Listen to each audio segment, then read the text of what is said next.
क्योंकि वहां पर खुलेआम वोट जिहाद, इस शब्द का इस्तेमाल किया गया है कि वोट जिहाद किया जा रहा है। बताइए वरुण पुरोहित जी। हिमांशु जी, जो आप शाब्दिक आचरण या भाषाई शैली की बात कर रहे हो उन राजनेताओं की, तो सबसे पहले आपको चर्चा करनी चाहिए हेड ऑफ द फैमिली। प्रधानमंत्री जी के बेटी उठा ले जाएंगे, मंगलसूत्र खोज लेंगे, भैंस उठा ले जाएंगे, ये मॉडल कोड ऑफ कंडक्ट में नहीं आता। मैं तो कह रहा हूँ मॉरल और मॉरलिटी और एथिक्स जो है राजनीति के आज की जीरो हो चुकी है। जब देश का गृह मंत्री, देश के प्रधानमंत्री जो हेड ऑफ द फैमिली माने जाते हैं, वो ऐसी भाषा का उपयोग करते हैं। अब आप जो अभी आपकी रिपोर्ट में शुरुआत में एक सेंटेंस आया था कि अपील तक तो ठीक है, लेकिन जब अपील की थी किसी ने कांग्रेस पार्टी को या अलायंस को वोट देने की, तो भारतीय जनता पार्टी कितना ह्यू एंड क्राई मचा रही थी, कैसे अपील कर दी, कैसे अपील कर दी। मैं कह रहा हूं अगर मॉरल और मॉडल दोनों कोड ऑफ कंडक्ट में अगर कोई महासभा है, कोई ब्राह्मण है, कोई जाट है, कोई जाति की दूसरी है, या कोई धर्म से रिलेटेड महासभाएं अपील करती है वोट की, तो फिर किसी भी पार्टी को नहीं लेना चाहिए। और सबसे बड़ी बात जो है, देखिए कितनी हास्यास्पद बात देश में हो रखी है।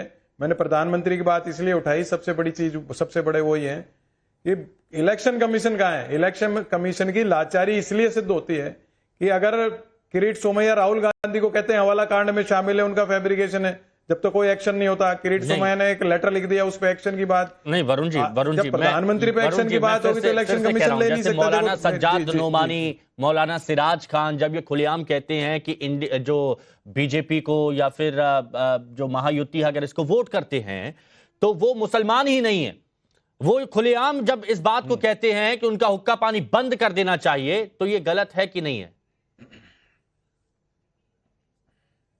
अब वो सेकंड पार्ट पे अपन आते हैं। मैंने इलेक्शन कमीशन की लाचारी तो आपको बताई।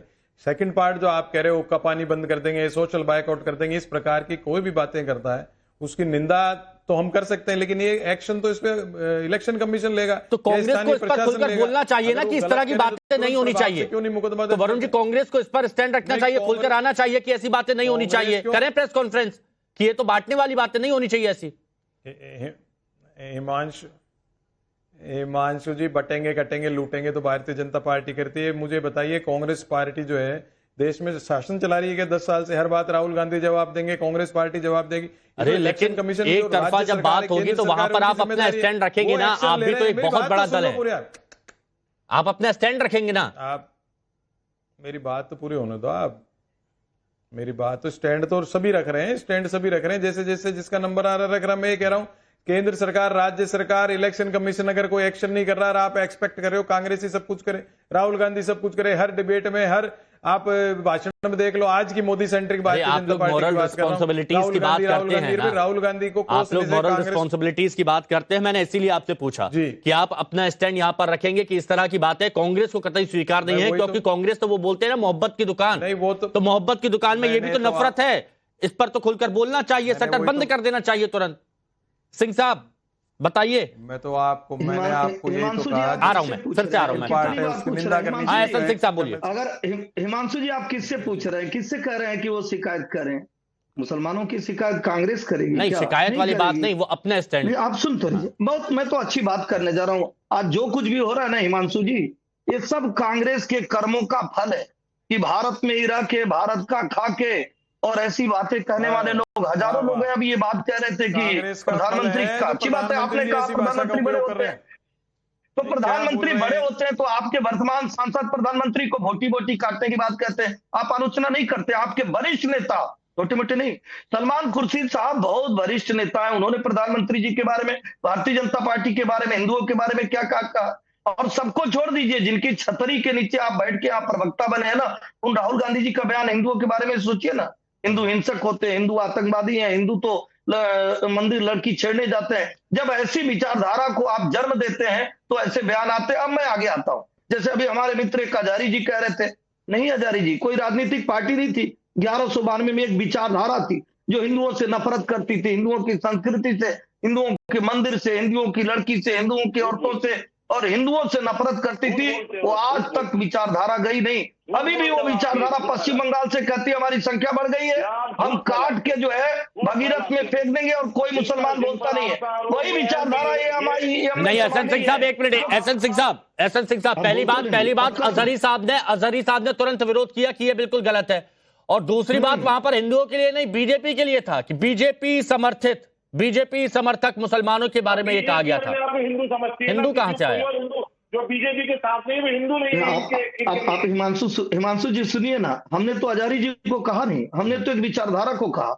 हमने कहा हजारी जी बहुत अच्छे मुसलमान हैं, लेकिन एक विचारधारा ऐसी है जो कश्मीर में भी वो अनाउंस करके कहती है कि नहीं भैया आप जो है अभी खाली कर दीजिए, नहीं तो आपकी बहन बेटियों को छोड़ के चले जाइए। एक विचारधारा होती है कि अगर कोई गलत बात बोलता है तो कहता है कि हम गलत काट देंगे, हम संविधान को नहीं मानेंगे। वही विचारधारा आज ये कह रही है। वोट जिहाद की बात आज नहीं कहा गया, अभी जो आम चुनाव हो रहा था उस समय सलमान खुर्शीद की भतीजी ने कहा। लेकिन हजारी जी को बताइए ना कि एक बार भी बोले और नहीं बोलेंगे।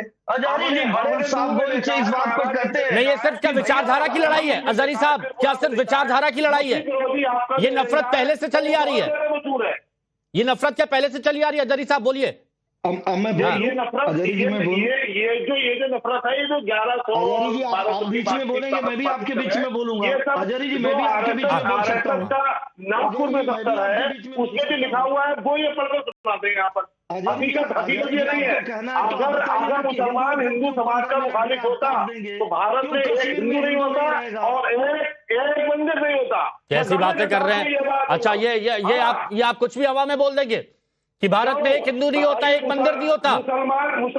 भारत में एक हिंदू नहीं होता, एक मंदिर नहीं होता। अगर जी जिस तन की ये बातचीत कर रहे हैं 1100-1200 की, वो सिर्फ एक ऐसा ख्वाब है। वो सुनिए, वो जो भी आपने उदाहरण दिया हो, ये सिर्फ एक ऐसा ख्वाब है जो 7 जन्मों में भी पूरा नहीं हो सकता। ख्वाब नहीं है, ये ख्वाब ही है। और अगर आप इसे हकीकत समझते हैं तो आप उस ख्वाब में सो रहे हैं, आप उस ख्वाब को जी रहे हैं। अगर आप उस ख्वाब को हकीकत बनाने की बात कर रहे हैं तो आप उस ख्वाब में जी रहे हैं। रास्ता देख रही है मुसलमानों को मिटाने का, और उसके अलावा कुछ नहीं है। 10 सालों से क्या हो रहा है देश में? नहीं, आपने कहा हिंदू और मुसलमान, हिंदू नहीं, आपने क्या कहा कि अगर मुसलमान हिंदुओं का विरोधी होता तो इस देश में एक मंदिर नहीं होता, एक हिंदू नहीं होता। सुनो, आपने ये कहा कि इस देश में एक मंदिर नहीं होता, एक हिंदू नहीं होता। अरे हम यहाँ पर मौजूद है, हमसे आप सुनो ना, प्रोपेगेंडा क्यों कर रहे हो आप? इन्होंने अभी 1100 और 1200 की बातचीत की थी। ये उस दौर में मुस्लिम हुक्मरान थे। इन्होंने कहा था उस वक्त एक विचारधारा ऐसी थी जो हिंदुओं से नफरत करती थी। तब मैं बोल रहा हूँ ये बात। ठीक है, रिएक्शन ले लेता हूँ। हाँ जी, विवेक जी, प्रोफेसर विवेक जी। नमस्कार। मैं सबकी बात बहुत ध्यान से सुन रहा था। देखिए, एक रामधारी सिंह दिनकर जी ने कहा था, जब नाश मनुष्य पर छाता है पहले विवेक मर जाता है।